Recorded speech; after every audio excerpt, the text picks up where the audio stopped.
y le damos la bienvenida al aire de Radio Urbana a Alejandro Banoli, economista y quien fuera presidente del Banco Central de la República Argentina. Alejandro, muy buenos días y muchas gracias por atendernos. Acá Tomás y Mauro, te saludamos en Radio Urbana de Bahía Blanca. ¿Cómo estás? ¿Qué tal? Buenos días, ¿cómo les va? Muy bien, muchas gracias nuevamente. Alejandro, preguntarte en primera medida, ya nos metemos en la cuestión quizás más de lo que tiene que ver con la institución, pero ¿qué reacción te deja? Vos lo escuchás a Bausili diciendo que estos 4 billones de pesos en algún lado tienen que estar, y como expresidente del Banco Central, ¿qué tenés para responder? A ver, realmente me parece insólito, ¿no? Desde el punto de vista de que, digamos, cualquiera sea la explicación, un presidente del Banco Central tiene que dar una respuesta concreta, ¿no? Ujú. Realmente creo que si hubiera sido otro gobierno, otro presidente del Banco Central, sería un gran escándalo nacional. Seguro. A ver, por supuesto que esto tiene que ser investigado digamos, yo no tengo la respuesta, digamos, de lo que se trasciende es que en realidad el Tesoro habría hecho un depósito en el Banco Nación, de alguna manera, como para, en el marco del cumplimiento con las metas con el Fondo Monetario Internacional, no Ujú. reflejar un crecimiento monetario en el balance del Banco Central, que es un poco lo que bate el parche, que está mal, que esto no hay que hacerlo, que es la causa de la inflación. Que en lugar de hacer un depósito de estos pesos en el Banco Central, lo habría hecho en el Banco Nación. Obviamente el gobierno nacional tiene que dar una explicación muy clara con Claro. esto.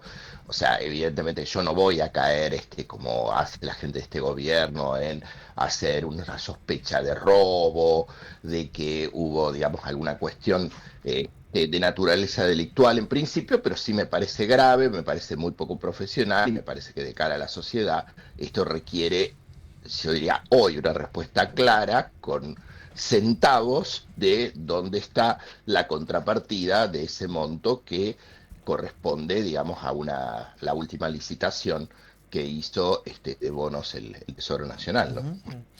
Alejandro, ¿entendés que entre tanta ingeniería contable que se ha hecho para poder mostrar cierto cumplimiento, ciertos rumbos de la macroeconomía, se haya podido, bueno, soslayar por alto casi 2.5 mil millones No, de dólares? O también responde a tratar de secar la plaza de pesos que estaba, los últimos 10 días fue bastante tensionante, todo lo que tiene bueno. que ver con el tipo de cambio. Exacto, tiene que ver con esto. A ver, el Banco Central, el gobierno está tratando de que el dólar no suba de 1.500, que no llegue al nivel que había dicho el vocero hace un par de semanas. ¿Se acuerdan? Sí. Javier, que había dicho que estaría en torno a 1.800. Bueno, el gobierno, digamos, precisamente como hubo una mayor presión del tipo de cambio el último mes, está colocando muchas letras que ajustan por el tipo de cambio para calmar esta demanda de dólares, y está subiendo la tasa de interés también. Lo viene haciendo en este último mes precisamente para frenar. Más allá de esto, lo que está complicando una actividad, digamos, económica que viene muy complicada, digamos, con indicadores que tienen que ver con, digamos, que adelantan lo que va a ser el estimador mensual de junio, que se va a conocer ahora en pocos días, que viene mal, y sobre todo un dato muy preocupante también para la situación crediticia de las familias, ¿no? Porque de alguna forma esto impacta de manera concreta, o sea, el costo de tener frenado el dólar por un tema de tratar de que la inflación no se dispare más, tiene que ver con esta situación muy grave de las familias, que los bancos ya tienen una mora del casi el 14%, que las billeteras virtuales tienen una mora superior al 21% y que en ciertas cadenas de electrodomésticos ya supera el 33%, ¿no? Con lo cual, este es el efecto indirecto súper negativo que tiene sobre la actividad productiva y sobre las familias, esta suba la tasa de interés que el gobierno está impulsando y que tiene que ver con esto que vos decías, ¿no? De secar la plaza, de absorber con estos bonos y con estos fondos que el presidente del Banco Central no puede explicar, precisamente, digamos, para tratar de tener amarrado el dólar y frenar un poco esta presión dolarizadora, que por ahora es leve, pero que de cara al año que viene puede ser más preocupante. ¿Entendés? Y para llevarlo a lo doméstico de cada uno de los bahienses, de los argentinos, esta agresiva etapa donde los bancos llevaron adelante y están llevando refinanciaciones de deuda en los últimos 45 o 60 días, ¿crees que se puede complicar esta estrategia si empieza a subir la tasa para contener el dólar?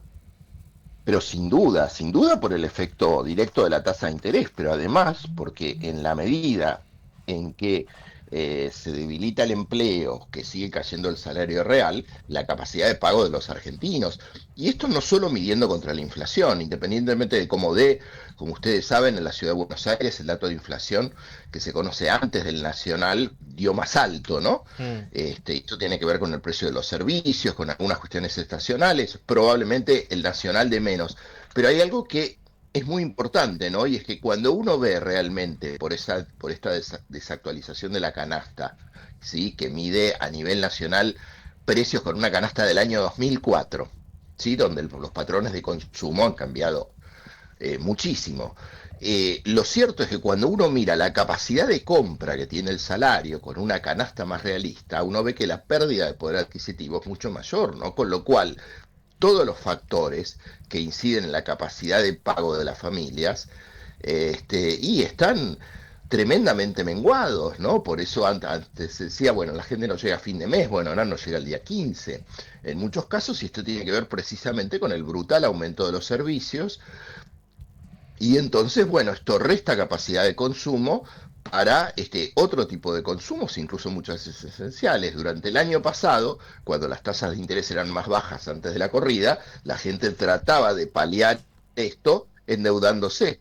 Pero ahora no hay margen, y no solo no hay margen, sino que también, precisamente por la falta de correspondencia entre el ingreso y el aumento de las cuotas, es que esta mora aumentó exponencialmente con riesgo de espiralizarse aún más. Ujú.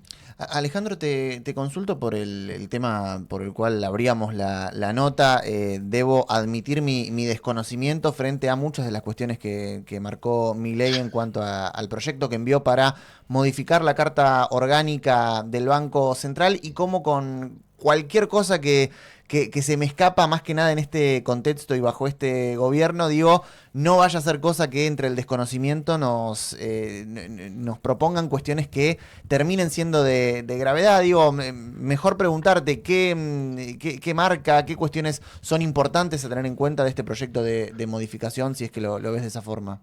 Y yo te diría cuatro rápidamente, ¿no? En primer lugar, empezaría por algo que es lo que menos prensa le dio el gobierno, por razones obvias, es sacar todas las facultades que se pusieron en 2012 que le permiten al Banco Central intervenir en cuestiones como la que estábamos hablando de la mora, ¿no? Porque la Carta Orgánica le permitió fijar la tasa de interés, poner límites en las comisiones bancarias, en los cargos, generar normas para que se pueda prestar un porcentaje mínimo a las pymes y a la actividad productiva.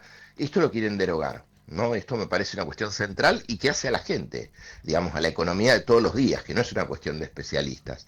Y después, bueno, hay tres cuestiones que a mí me parecen centrales. La primera tiene que ver con limitar la intervención del banco y las funciones solo al tema de inflación, y no como ahora, donde también se tiene que ocupar del empleo, como ocurre en el Banco Central de Estados Unidos, ¿no? Donde la Reserva Federal de Estados Unidos tiene que ocuparse de la inflación y del empleo, como ocurre en muchos países del mundo. Otro tema tiene que ver con prohibir todo financiamiento directo al Tesoro, como era la convertibilidad en los años 90, y que terminó en una crisis donde el Estado Nacional y las provincias tuvieron que salir de apuro a emitir bonos cuasimonedas para que no haya liquidez, perdón, para que haya liquidez en un mercado que estaba totalmente seco de fondos porque el Banco Central no podía emitir. Y en tercer lugar, yo creo que el tema más importante para el gobierno, que tiene que ver con blindar a las actuales autoridades, para que puedan ser removidas, porque quiere endurecer que para remover a las autoridades del Banco Central se requiera 2/3 de ambas cámaras, y esto yo creo que es el verdadero trasfondo, es dejarle al próximo gobierno un Banco Central con menos facultades, con menos capacidad de incidir en la política económica, y por otro lado con autoridades, digamos, que son funcionarios de este gobierno y que han demostrado que no tienen autonomía.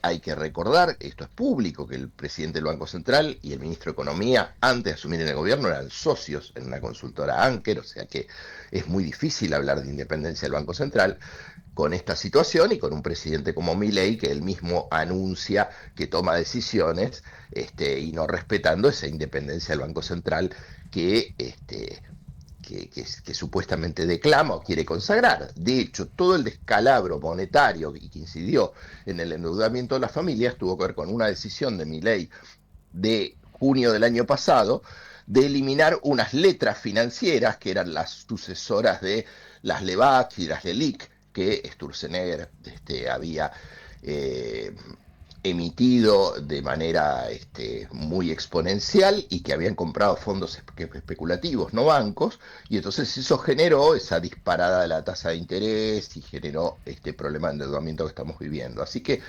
yo te diría que son estas cuestiones que tienen que ver con esto, ¿no? Con blindar las autoridades, limitar las facultades, dejar solo el mandato inflacionario, con un tema, ¿no? Que como ocurrió, por ejemplo, en los 90 o como ocurre en muchos países del mundo, ¿no? O sea, con la ley nueva, el Banco Central cumpliría su función si hay inflación baja, aunque haya, no sé, por dar un ejemplo, y como ocurre en muchos países, un desempleo por arriba del 20% o una pobreza por arriba del 50%. Creo que la gracia está en tener una inflación baja, ¿sí? Pero que esto sea compatible con que la actividad económica no esté de una manera tan desacelerada, tan limitada y con tantos problemas como estamos viviendo en la actualidad, donde el propio gobierno no está cumpliendo una ley que es la actual Carta Orgánica. Imaginás que con este proyecto de carta orgánica la idea es transformar a Bausili en un Julio Velarde, el presidente del Banco Central del Perú, un Perú donde, a pesar de la inestabilidad política, a diferencia de Argentina, donde una simple elección de concejales parece que te hace un descalabro macroeconómico, en Perú, pase lo que pase, la política económica continúa siendo de la misma manera hace 30 años. ¿Imaginás una búsqueda en ese sentido con la figura de Bausili y esta decisión de se requerirían más de 2/3 para remover al presidente del Banco Central? Lo ha dicho explícitamente el gobierno, que esto es lo que quiere, y entonces, bueno, la pregunta de nuevo tiene que ver es qué tipo de banco central hace falta en la economía del país, cuál es el que queremos los argentinos, porque claramente, o sea, digamos, obvio que la estabilidad financiera, la estabilidad de precios es un valor, pero, digamos, claramente la función de un banco central tiene que ver con poder coordinar con otros organismos de política económica cuál es, digamos, un conjunto de objetivos múltiples que hacen al bienestar de la gente, ¿no? Que tiene que ver con el nivel del salario real, con el nivel del empleo, con distintas cuestiones que son importantes y las que no se puede desentender. Imagínate, entonces, yo diría, digamos, calzando las declaraciones de Bausili, que no sabe dónde están los billones, me imagino, si se reformara la Carta Orgánica, podría decir, y yo no sé cuál es la tasa de desempleo, cuál es la tasa de mora, porque precisamente si ya una cuestión monetaria que es central, el presidente del Banco Central no puede dar una explicación, me preocuparía y mucho, digamos, si legalmente pudiera desatenderse de todo.